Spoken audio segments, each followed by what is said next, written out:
বাংলাদেশকে নিয়ে ভারত ও চীনের দ্বন্দ্ব। এশিয়ার সবচেয়ে বড় দুই শক্তি চীন ও ভারত সাম্প্রতিক সময়ে যেভাবে বাংলাদেশের প্রভাব বিস্তারে ভূ রাজনৈতিক প্রতিদ্বন্দ্বিতায় নেমেছে, বাংলাদেশের গত ৪৭ বছরের ইতিহাসে তার নজির সম্ভবত নেই। এই দ্বন্দ্ব সাম্প্রতিক বছরগুলোতে এত তীব্র রূপ নিয়েছে যে দক্ষিণ এশিয়ার ভূ রাজনীতির গতি প্রকৃতি নিয়ে যারা গবেষণা করেন এ বিষয়ে তাদের মধ্যেও ক্রমবর্ধমান আগ্রহ দেখা যাচ্ছে। কেবল এ সপ্তাহেই যুক্তরাষ্ট্র এবং অস্ট্রেলিয়া ভিত্তিক দুটি প্রতিষ্ঠান এ নিয়ে দুটি লেখা প্রকাশ করেছে।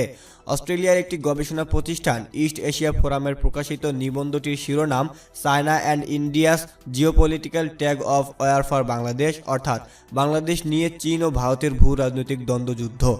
আর নিউ ইয়র্ক ভিত্তিক ওয়ার্ল্ড পলিসি রিভিউ ঠিক এ বিষয়ে Woodrow Wilson International Center for স্কলার্সের একজন গবেষকের অভিমত ছেপেছে।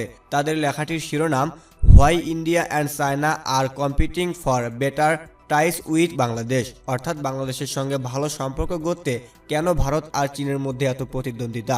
দুটি লেখাতেই বাংলাদেশের সঙ্গে চীন এবং ভারতের সম্পর্ক, ব্যবসা বাণিজ্য, নিরাপত্তা সহযোগিতা, বাংলাদেশের রাজনীতি ও নির্বাচন এবং দেশটির উপর প্রভাব বিস্তারের জন্য এই দুই বৃহৎ শক্তির দ্বন্দ্বের বিষয়ে বেশ কিছু পর্যবেক্ষণ এবং বিশ্লেষণ রয়েছে। কার অবস্থান কোথায়? ভারত এবং চীন দুটি দেশের সঙ্গেই বাংলাদেশের রয়েছে ঘনিষ্ঠ অর্থনৈতিক, বাণিজ্য এবং সামরিক সহযোগিতার সম্পর্ক। তবে এর মধ্যে ঐতিহাসিক, রাজনৈতিক, সাংস্কৃতিক ও ধর্মীয় কারণে ভারতের সঙ্গেই বাংলাদেশের সম্পর্কটি বেশি গুরুত্বপূর্ণ বলে মনে করা হয়। ইস্ট এশিয়া ফোরামে প্রকাশিত লেখায় ফরেস্ট কুকসন এবং টম ফেলিক্স জোনেক বলেছেন, বাংলাদেশের ওপর প্রভাব বিস্তারের চেষ্টায় দুটি দেশই মূলত বাণিজ্যকেই ব্যবহার করতে চাইছে। বাংলাদেশের সঙ্গে বাণিজ্যের ক্ষেত্রে দুটি দেশই সুবিধাজনক অবস্থানে আছে। দুটি দেশেরই বিপুল বাণিজ্য উদ্বৃত্ত আছে বাংলাদেশের সঙ্গে। দুই দেশের বাণিজ্যের একটি তুলনামূলক চিত্র তারা তুলে ধরেছেন তাদের লেখায়।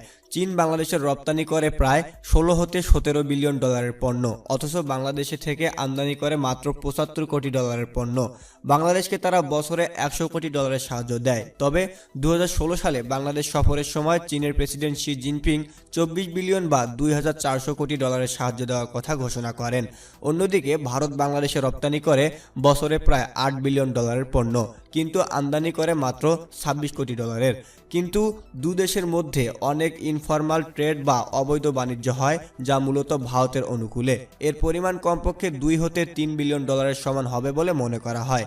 বাংলাদেশে যে ভারতীয়রা কাজ করেন তাদের পাঠানো রেমিটেন্সের পরিমাণও হবে ২ থেকে ৪ বিলিয়ন ডলার।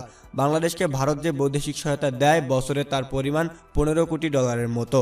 দুটি দেশই বাংলাদেশের অবকাঠামো খাতে ব্যাপক সাহায্যের প্রস্তাব দিচ্ছে। বাংলাদেশে বড় আকারের রেল প্রকল্পে আগ্রহী দুটি দেশই। গভীর সমুদ্র বন্দর স্থাপনেও ব্যাপক আগ্রহ রয়েছে উভয় দেশের, কিন্তু এসব প্রকল্প খুব বেশি আগাচ্ছে না। ভারত বাংলাদেশের সুন্দরবনের কাছে যে কয়লা চালিত বিদ্যুৎ কেন্দ্র স্থাপনের কাজ পেয়েছে সেটি বেশ কিছু বাস্তব এবং পরিবেশগত চ্যালেঞ্জের মুখে পড়েছে। ফরেস্ট কুকসন এবং টম ফেলিক্স জোনেক বলেছেন, অবকাঠামো খাতে চীন ভারতের এই সহযোগিতা থেকে বাংলাদেশ খুব একটা লাভবান হয়নি। অন্যদিকে বাংলাদেশের ম্যানুফ্যাকচারিং এবং জ্বালানি খাতে চীন বা ভারত কেউই বড় কোনো বিনিয়োগে যায়নি, যদিও তারা এ ধরনের বিনিয়োগে আগ্রহ দেখিয়েছে। চীন বহু বছর ধরেই বাংলাদেশের সামরিক খাতে বড় সরবরাহকারী। ভারত এক্ষেত্রে পিছিয়ে ছিল। এখন তারা দ্রুত চীনকে ধরতে চাইছে, কিন্তু ভারতের সামরিক সরঞ্জামের মান নিয়ে প্রশ্ন আছে বাংলাদেশের। চীনের তুলনায় ভারত যেদিকে এগিয়ে আছে তা হলো বাংলাদেশের ওপর তাদের সাংস্কৃতিক প্রভাব। ফরেস্ট কুকসন এবং টম ফেলিক্স জোনেক বলেছেন, এই প্রভাব খুবই ব্যাপক। দুই দেশের রয়েছে অভিন্ন ভাষা এবং সংস্কৃতি, এবং এর একটি বড় কেন্দ্র এখনও কলকাতা। বাংলাদেশের অন্তত ১ লাখ ছাত্রছাত্রী ভারতের স্কুল, কলেজ, বিশ্ববিদ্যালয়ে পড়ে। এর বিপরীতে চীনের সাংস্কৃতিক প্রভাব নগণ্য। ঢাকায় চীন একটি কনফুসিয়াস ইনস্টিটিউট প্রতিষ্ঠা করেছে, সেখানে চীনা ভাষা শেখানো হয়। ফরেস্ট কুকসন ও টম ফেলিক্স জোনেক বাংলাদেশের বিরোধী রাজনৈতিক দল বিএনপিকে বর্ণনা করেছেন একটি ইসলামীপন্থী এবং পাকিস্তানপন্থী দল হিসেবে। তাদের মতে ২০০১ সাল হতে ২০০৬ সাল পর্যন্ত দলটি যখন ক্ষমতায় ছিল তখন যা ঘটেছিল সেটা ভারতের মনে আছে, এবং তাদের বাংলাদেশ বিষয়ক নীতি এবং ভাবনার গঠন সেটার ভিত্তিতেই। শেখ হাসিনার আওয়ামী লীগ ছাড়া আর কেউ বাংলাদেশের ক্ষমতায় আসলে সেটা ভারতকে বিচলিত করবে। তারা আরও বলেছেন, এ বিষয়ে দিল্লির কৌশল একেবারেই স্বল্প মেয়াদী দৃষ্টিভঙ্গি দ্বারা তাড়িত। তাদের কৌশলটা হচ্ছে আওয়ামী লীগকে ক্ষমতায় রাখা রাখা, সেই সঙ্গে ক্রমবর্ধমান চীনের প্রভাব ঠেকিয়ে দেওয়া। অন্যদিকে বাংলাদেশে চীন খেলছে দীর্ঘমেয়াদী লক্ষ্য সামনে রেখে। তারা একদিকে আওয়ামী লীগের সঙ্গে সম্পর্ক রাখছে, অন্যদিকে এই দুজনের ভাষায় ভারত বিরোধী এবং সেনাপন্থী বিএনপির সঙ্গে সম্পর্কের মাধ্যমে তারা একটা ভারসাম্য রেখেছে।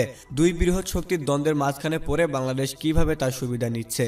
ফরেস্ট কুকসন এবং টম ফেলিক্স জয়ের ঘিরে এই ভূ রাজনৈতিক প্রতিদ্বন্দ্বিতায় বাংলাদেশ কোনো নিষ্ক্রিয় ভিকটিম নয়, বরং নিজের কৌশলগত অবস্থানকে কাজে লাগিয়ে বাংলাদেশ এটি আরও উস্কে দিচ্ছে। তারা বলছেন, বাংলাদেশে এ নিয়ে সচেতনতা বাড়ছে যে দুটি দেশই আসলে বাংলাদেশকে যা দেয় তার উল্টো অনেক বেশি নিয়ে যাচ্ছে, আর তাদের অবকাঠামো এবং ম্যানুফ্যাকচারিং প্রকল্পগুলি খুবই নিম্নমানের। রোহিঙ্গা সংকটও বাংলাদেশকে বুঝিয়ে দিয়েছে চীন এবং ভারত আসলে কেবল সুদিনের বন্ধু। মিয়ানমারের বিরুদ্ধে নিরাপত্তা পরিষদের যে কোনো পদক্ষেপ চীন আটকে দিচ্ছে, এটাকে বাংলাদেশ বন্ধুসুলভ কোনো কাজ বলে মনে করে না। অন্যদিকে ভারতের অবস্থাও ভালো নয়, তারাও এই ইস্যুতে মিয়ানমারকে মদদ দিয়ে যাচ্ছে। ফরেস্ট কুকসন এবং টম ফেলিক্স জোনের তাদের উপসংহারে বলেছেন, চীন আর ভারত সার্বভৌমত্বভাবে চেষ্টা করবে বাংলাদেশের দুর্বলতার সুযোগ নিয়ে বঙ্গোপসাগরে প্রভাব বিস্তারের চেষ্টায় কে কার আগে থাকতে পারে, কিন্তু তাদের উভয়ই ব্যর্থ হবে। কারণ বাংলাদেশও এখনও এ নিয়ে এক দেশকে অন্য দেশের বিরুদ্ধে খেলানোর মাধ্যমে এখান থেকে তাদের প্রাপ্য আদায়ের চেষ্টা করবে। তাহলে বাংলাদেশকে নিয়ে চীন ভারতের দ্বন্দ্বের ফল ভবিষ্যতে কি দাঁড়াবে? তারা মনে করেন, শেষ পর্যন্ত এক্ষেত্রে সবচেয়ে কার্যকর ভূমিকা পালন করবে দুই দেশের বাণিজ্য নীতি। দুটি দেশের কোনোটি বাংলাদেশকে রপ্তানির ক্ষেত্রে কোনো ছাড় এখনো পর্যন্ত দিচ্ছে না। দুটি দেশই বাংলাদেশের রপ্তানির ক্ষেত্রে ব্যাপক আন্ডার ইনভয়েন্সিং এর সুযোগ দিচ্ছে, যেটি কিনা বিশ্ব বাণিজ্য সংস্থার নিয়ম নীতির লঙ্ঘন। যত অর্থ তারা বাংলাদেশকে ঋণ দেয় তার চেয়ে আরও অনেক বেশি অর্থ তারা নেয় এভাবে। কিন্তু এক্ষেত্রে চীন আছে সুবিধাজনক অবস্থানে, তাদের অর্থনীতি ভারতের তুলনায় অনেক বড়, বাণিজ্যও তারা এগিয়ে। কাজেই বাংলাদেশের রপ্তানি পণ্যের জন্য চীন যদি কোনোদিন তাদের বাজার খুলে দেয়, এই চীন ভারত দ্বন্দ্বে সুস্পষ্টভাবে চীন জয়ী হবে, বাংলাদেশ ঝুঁকে পড়বে তাদের দিকেই। প্রতিদ্বন্দ্বিতাই শেষ কথা নয়। যুক্তরাষ্ট্রের Woodrow Wilson International Center for স্কলার্সের মাইকেল কুগেলম্যান অবশ্য বিষয়টিকে দেখেন ভিন্নভাবে। তিনি মনে করেন, বাংলাদেশকে নিয়ে চীন এবং ভারতের এরকম প্রতিযোগিতার কোনো প্রয়োজন নেই। দুটি দেশই আসলে একই সঙ্গে বাংলাদেশের সঙ্গে ঘনিষ্ঠ সম্পর্ক বজায় রাখতে পারে, একে অপরকে প্রতিদ্বন্দ্বী না ভেবে। এক্ষেত্রে তিনি যুক্তরাষ্ট্রের উদাহরণ টেনেছেন। যুক্তরাষ্ট্র এবং ভারতের ঘনিষ্ঠতা বহু বছর ধরেই বাড়ছে, অথচ যুক্তরাষ্ট্র একই সঙ্গে পাকিস্তানের সঙ্গেও ভালো সম্পর্ক বজায় রেখে চলেছে। এটি যুক্তরাষ্ট্রের সঙ্গে ভারতের সম্পর্ক উন্নয়নের পথে বাধা হয়নি। তিনি আশা করছেন, ঢাকা অবশ্যই চীনের পুঁজি এবং বিনিয়োগ আকর্ষণের চেষ্টা করবে, তাদের সঙ্গে সহযোগিতা বাড়াতে চাইবে। তবে এক্ষেত্রে ভারত শুধু চীনের কাছ থেকে একটা নিশ্চয়তা চাইতে পারে, এই সহযোগিতা যেন কেবল অর্থনৈতিক খাতেই সীমাবদ্ধ থাকে।